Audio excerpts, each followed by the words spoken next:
I hope that I can be at the Houston event, but I'm probably going to be in Mexico setting up my place. Leisure has been earned. So if not, y'all have my support. It's all good. Yeah. Shout out to our chat, man. Shout out to that. That was dope. We had like it was almost like 45-minute call. We released some nice incentives inside of there, and we got some special announcements that hopefully everybody inside the chat gonna hear before the general public. So it's gonna be dope, man. Shout out to everybody that pulled up on us in that. IanInvest.com.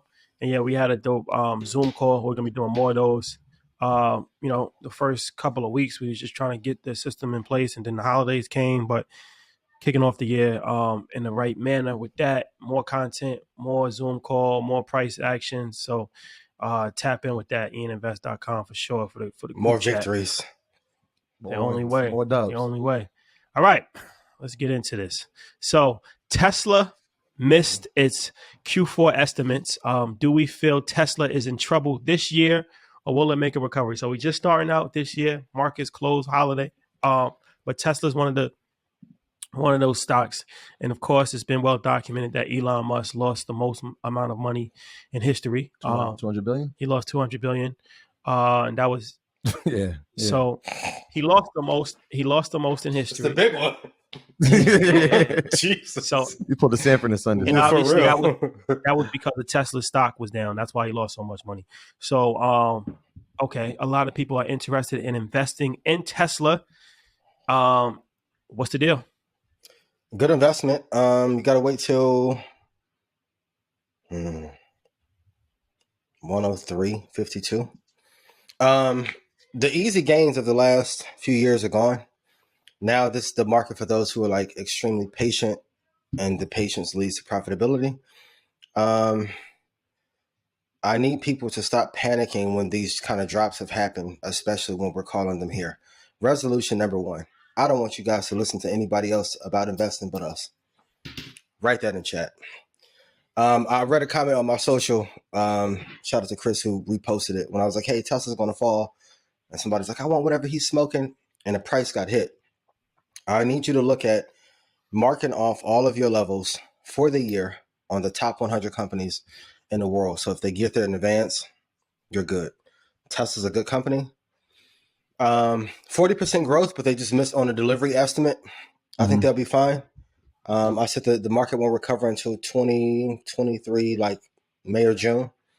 If you are getting it now in a 103, 101 price, 105 price for Tesla, you'll be very happy in 2 years. I think all the people who wanted quick gains, who were not patient and who bought at bad prices got punished, and those who were patient are doing incredibly well. You can set up your generation in the next 5 years by making a couple of good moves. I like Tesla for the long term. I do want him to get more focus back on Tesla.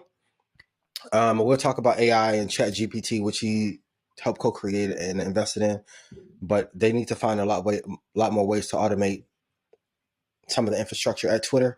But I think ChatGPT will be an easy way that will allow him to take his hands off of Twitter and focus back on Tesla. But I think give it a year or so, Tesla will be back in pole position for sure. Yeah, there's a couple of things there. I think if perspective is key on that, right? If you look at it, I know price adjusted because of the splits that they've had. But in 2020, it was trading at $54, right? So if you look at it now, like you said, it's still up over 40%. It's had the worst year since 2008. This is true. But production was the reason, right? And obviously, production has a lot to do with the supply chain issues, but you can see the development that's happening. Obviously, we talked about it numerous times about the factories that they're building here domestically and internationally. So you see that there's potential for growth. But we got to look at Tesla 2 ways, right? Either you can look at it, 3 ways. You could look at it as a EV company, a car company, and then base it on that, and then look what its competitors are when you talk about Ford and GM, and it's not even close. Or you could look at it as a tech company and look at where it does in that sector. Or you could look at it as a hybrid of both. And if we do that, then you understand the long-term growth that's going to be associated with this company. And so, yes, was it a tough year for them? Yes, absolutely, 1,000%. But it's the same thing we've been saying for the past 3 years. When we talk about investing, we're not talking about 1 year or 2 years, or we're not even talking about day trading. We're talking about a long-term perspective. And so I think that's the key, right? If Tesla was something we believed in when it was at, again, price adjusted at over $400, it's something that you still should believe in when it's down here at 123 like it is today. So I'm still long on Tesla. Yeah.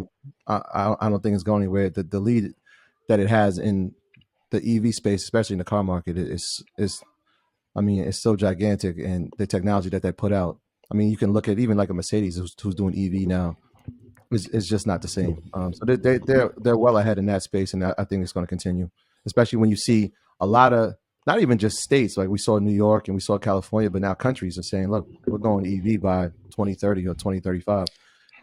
When you're the leader in that space, I mean, you got a distinct advantage. And what's the purpose of electronic vehicles? If we're going to be honest, data is the new gold. So I don't think anyone technically wants electronic vehicles. What governments at scale do want is the ability to track and have that data and be able to harvest it. So if they're the leader with one of the biggest tech players, origins in South Africa, dad was a gold and diamond miner. You can put the correlations together. This is ultimately a data exploration at scale.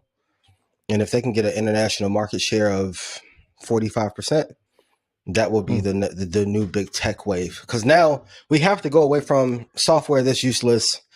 We have to have a hybrid of hardware and software that has real world use case for. So now if we can track where everyone is going, spending habits, even with the Roomba, Amazon Genius acquisition, now you can see what the floor space is on average is in aggregate across the United States. So you know what better furniture to sell them, what products they need. So this is really a data mining game on top of EV. And well played by the government, well played by Elon to set up a B to G category and make electronic vehicles sexy when no one else wanted a Prius prior to. Put yes in chat if I've made you money. Tesla's good for the long term. And I know everyone's like, yo, how can you support Elon? He's not pro-black. Neither is Kanye. Who got the biggest fumble? Elon or Kanye? That was an actual article. Hey, Elon didn't have to sing to get his bae to come back to him one time on stage. That boy gonna be straight. Shout out to Kanye, though. That was another call I made that last year, too. But hey, bowed gracefully. Shout out to Kanye, though. And Elon. Just to add to it, you said the stock was at 50 and now it's at 100. So, but it did. Split. Oh yeah, it's split. Yes, that's what I said. Price adjusted twice. It split twice. Yeah, they did the 5-1, and they did another. I think they did another 3-1. Yeah, so price adjusted. Yeah. My graduates from my school being Forbes, bag drop. Bag drop. A mic drop, bag drop. Bag drop.